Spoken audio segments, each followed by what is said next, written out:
Hi guys, good evening, good morning, good afternoon. Kumusta po ba dyan ang lahat?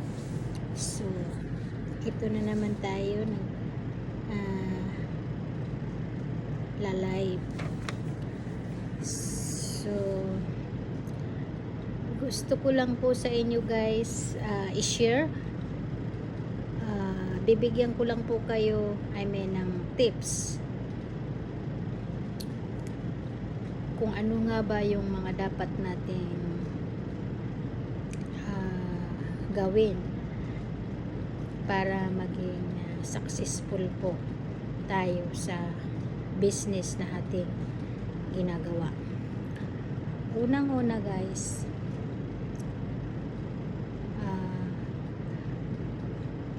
pumapasok po dito yung tinatawag na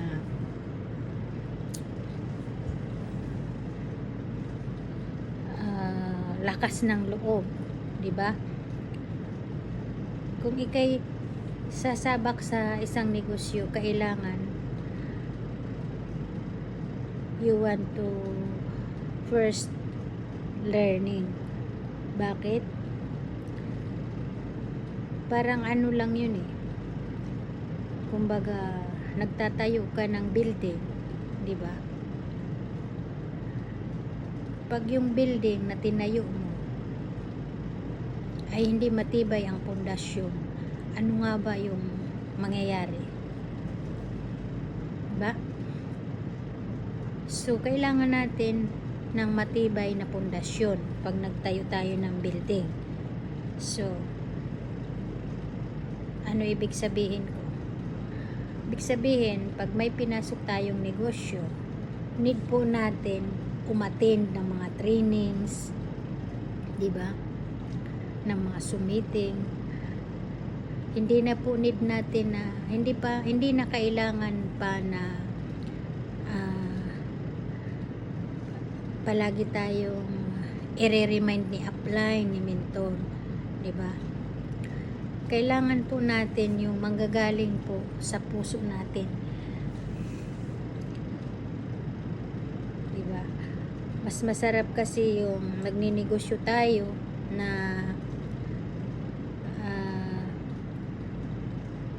galing sa puso yung ginagawa natin, kasi para maramdaman natin yung negosyo nating sinasalihan. Napaka-importante po ng mga learnings. Sabi nga, bago ka kumita ng milyon-milyon na salapi, diba? Mapapansin mo, bakit si ganon? Ang laki-laki ng kinita, diba? Siyempre, pinag-aralan niya, diba? Ganon yun. Kung ikaw, alam mo yung business na sinalihan mo, mas mabilis mo siya ma-share sa mga tao, diba? Sa mga kakilala mo. Bakit? Kasi may learnings po kayo, diba? Paano mo magagawa yung negosyo mo kung hindi mo alam ipaliwanag yung business mo, diba?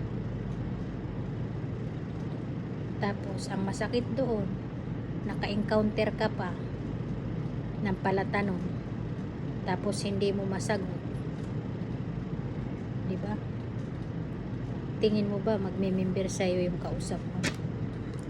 Halimbawa, ako, kinausap mo ako sa isang negosyo, inaalok mo ako, may mga katanungan ako, tapos hindi mo agad nasasagot yung mga tanong ko about sa business na sinishare mo sa akin. Kung company pa lang hindi mo alam kung anong pangalan ng company na inaalok mo, di ba? So, doon pa lang yung mga taong inaalok mo ay hindi maniniwala sa'yo, syempre, di ba? So, kailangan talaga natin dito sa negosyo, kahit anong klaseng business ang pasukin natin, kailangan natin umattend ng mga trainings, ng mga submitting. At nang sa ganun, ay marami po tayong matututunan sa ating negosyo. negosyo. Tama po ba guys? So yan ha, yun yung mga kailangan yung nating malaman. Learnings, diba? At paano nga ba magkakaroon ka ng learnings kung hindi ka umaattend ng mga training, di ba? Napakasimple lang. Para mas marami kang matututunan, lagi po tayong makinig, umattend na mga meeting, mga training, di ba? So dapat tayo na mismo sarili natin ang nag-i-encourage, hindi po si upline, hindi si mentor, di ba? So yan guys, sana nakapagbigay ako sa inyo ng kunting tips about dyan. May natutunan po ba guys sa lahat ng mga nakapanood na aking live video? Sabi nga, before you earn, first you learn. Okay? So yan, kailangan alamin natin yung pinapasok nating negosyo. Okay guys, hanggang dito na lang muna ang pagla-live ko. Abangan nyo po sa susunod na aking pagla-live. Ako po muli si Rowena Libita ng Team 1 na palaging nagsasabing mag-ingat po tayong lahat at palagi ring nagsasabing achieving our dreams together. Bye bye. Love you all. God bless us all and have a great day. See you at the